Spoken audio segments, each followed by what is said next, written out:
The SpaceX stock is nearly here. And if you're watching this tomorrow, it's probably already here. So I'm going to discuss my opinion on it, why the market is reacting the way it is on the downside, and how to actually protect your portfolio in these circumstances. So then next week, you know what is likely to come.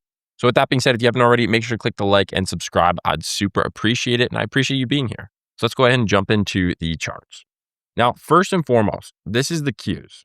Okay, we're seeing a little bit of blood in the water, 7% pullback nearly. Let's pull it up here. We're on the 4-hour time chart. Yeah, 7.12% over the past 6 days.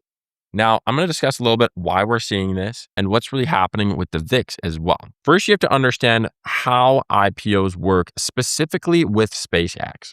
So SpaceX IPO is coming. If you're watching this a little bit later, then it's already out. And so you can go and buy your shares if you want. But I'm going to discuss why I'm potentially not in a couple minutes. But you first need to understand what is actually happening with the Qs and why we're seeing a pullback. Market sweeps happen all the time. Most people just don't even notice them. Now, if you're a biggest institution and you have hundreds of millions of dollars to play with of clients' money, and you want to make a lot of money for your fund and for your clients as well, this is what you do all day, okay? And it has something to do with stop losses.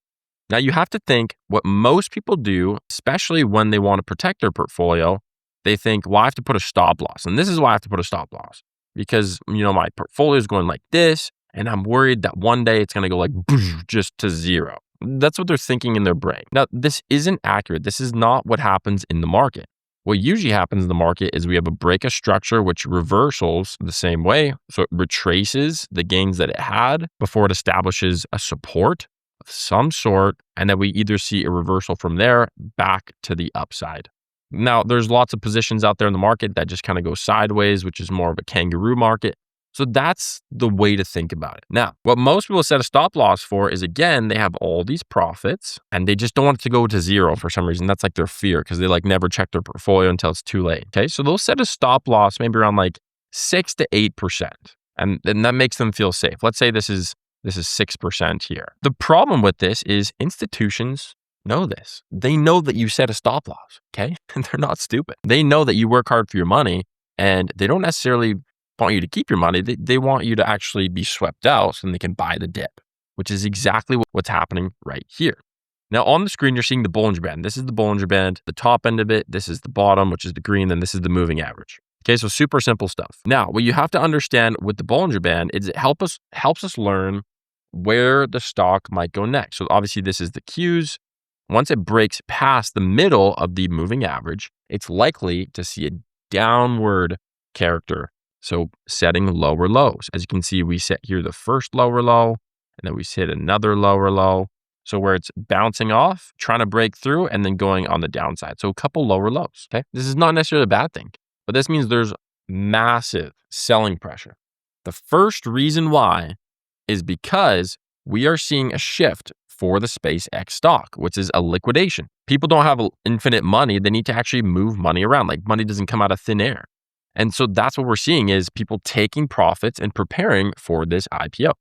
This is the most expensive IPO in history, and it includes 3 different companies, essentially. It's not just SpaceX. We have the Falcons, we have the old SpaceX, which is, I think, called the Mars Exploration, and then we have the Starlink. So it's 3 in 1. It's not just SpaceX, but it is expensive. Now, when we have an IPO like this, which we've never seen, people are going to brace for it a little bit differently, which is what we're seeing as well with the liquidation. Now, this could very well continue for the next 24 hours, but there is a reason why I think the market is grappling as well, and it's due to the inflation data that just came out. We saw it at 0.2% month over month, which is really good. That proves that the sticky inflation that we were worried about happening this summer is primarily just fears around the oil. Okay. Now, as soon as we have a deal in the Middle East that's firm, solid, that conflict's over, then we could quickly see a market roar towards the 850 side on the SPY and all the way up on the Qs as well. Now, if you look at the pullback from far and you're looking at that, you're like, okay, well, that makes sense. There's a little bit of liquidation from SpaceX. Why is this a problem? Because this is where most people lose money. And this is what I've actually predicted and kept myself from doing in my mentorship. And so I walk you through step by step. If you guys want this, by the way, in my mentorship, I'll go through your portfolio. I'll go through line by line with your stocks. We'll formulate a plan Then you'll trade with me live every week now that you have that plan, and we can control your emotions, walk you through what's happening every week so you could be on the pace to be retiring early and getting to the first 7 figures, which I'm sure is what you want. Because when you have a portfolio like this, where everything is going up, up, up, up, up, you're always just going to keep moving your stop loss. You'll move it to here, and then you'll move it up a little more, but it leaves you vulnerable. Please consider not doing this. This is what they want you to do. They want you to set a stop loss, because then when there's a large downside and it happens within 2 hours, you look at your portfolio and you're like, okay, well, my stop loss worked, but now I'm left, paying short-term capital gains tax on these positions that I didn't want to sell. Now I have to get back into the higher price. This happens all the time. Let's look back at the Iran conflict here. Okay, look what happened. We saw, just like I'm saying here, boop, let's pull it up right here, okay? So we started setting lower lows, tried to break through, and then lower, low, low, low. If you got in here because you're like, okay, perfect, there's consolidation, I like to see this, bam, you would went down 14%, which if you'd held on is no problem, but most people set the stop losses. And that's what truly, truly gets them. Just be careful with these stop losses. See these bigger bearish candlesticks right here? This one right here. This is what you have to be wary of. And this is kind of what we're seeing. Now, is it likely to see a reversal pretty quick? Absolutely. It's very normal to see a correction. And especially if we pull up the RSI right here, we are nearing the oversold section. So there's obviously a big market liquidation, but we were already setting lower lows. Look at this. We had a downtrend, okay? We weren't necessarily peaking up. So this was a downward trend and price was still going up. Now, if you're unfamiliar with this purple line that you're seeing follows the price action of the QQQ or any stock that you're looking at, okay? So if you see this and you're like, wow, the price is going up, but the RSI is going down, you have to be wary and see what's happening next. Now, on the flip side of this, we've seen the downside. We've seen the market liquidation. Now we're seeing approaching the buyer zone, which is really where we try to break up and pass this area, which is likely to happen on the position as well. If we look at the SPY, very similar to the Qs, but this time we're more on the bottom end of the Bollinger Band. So let's see exactly how much it's gone down. Okay, so around 4%, so not as bad in the past 8 days. So if you didn't set a stop loss, that's good, first of all, because I don't recommend setting a stop loss. But you haven't been stopped out. Now, there's a likelihood over the next couple of days, especially going into the weekend, depending on how the SpaceX stock goes, there could be more of a frenzy to get into the SpaceX stock. Okay, I wish you guys were more logical in your thinking. And if you're watching this video, you probably are more logical. But the SpaceX stock is a little bit overhyped if you aren't aware. And the reason why that I'm not buying anything, especially in the first month, is you have to realize that when a stock is as popular as SpaceX and there's a craze around it, you have to be more wary than excited. It's the same thing. If we were to look at AMD stock and you were to say, okay, let's pull up AMD here.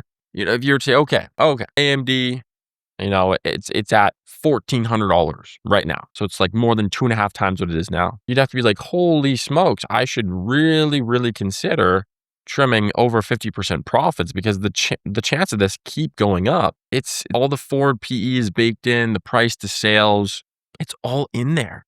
And this is a big thing we saw with NVIDIA. NVIDIA's crushing earnings, absolutely crushing it, coming out with better news every single week, but the stock really hasn't done much. And the reason for this is because there was so much already baked into these prices that it's hard to justify like a higher and higher price. So we just have a lot of people just hanging on to it and waiting. And there's nothing wrong with that. But just understand that a lot of the hype was already priced into NVIDIA. Same thing happened with Palantir. If I pull up Palantir, you can only stretch it so much.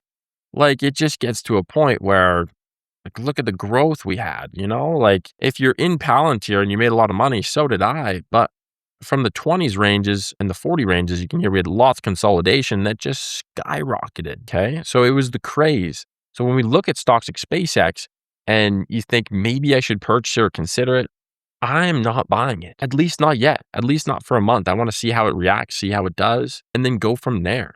So when we discuss these positions with the Qs, with the SPY, over the next day or two, yes, we could very well see a little bit of a bigger pullback, around 2 to 3% more. But I'm very bullish in the future because this Wednesday, like I said, we saw that inflation report. It was not bad. The sticky inflation that we were worried about is not there, okay? The other piece is that as soon as the Iran conflict, there's a solid deal, then we will then see the market really rally, because then the oil will come down. There's going to be higher sentiment and an overall setup to the upside without that sticky inflation. Now, the only downside is the Fed rates. That's really the main piece that you have to look out for. And we could see the Fed raise rates, which I think is more unlikely. I think it's more likely to just keep them the same and just see where things end up. But where I think the market's going to end up towards the end of the year in 2026 is around the 830 to 850 range. I think that's highly likely in the market that we're in. So if you guys like this video, I super appreciate you being here towards the end. Make sure to leave it a like and subscribe. And again, if you need help with your portfolio and you want me to go through line by line, one-on-one with you, create a plan on your portfolio, then we'll trade together and then you'll be set up for an actual success to grow your portfolio to 7 figures over the next couple of years. Click the link down below, book a call with my team, and we'll see you on the inside. Take care.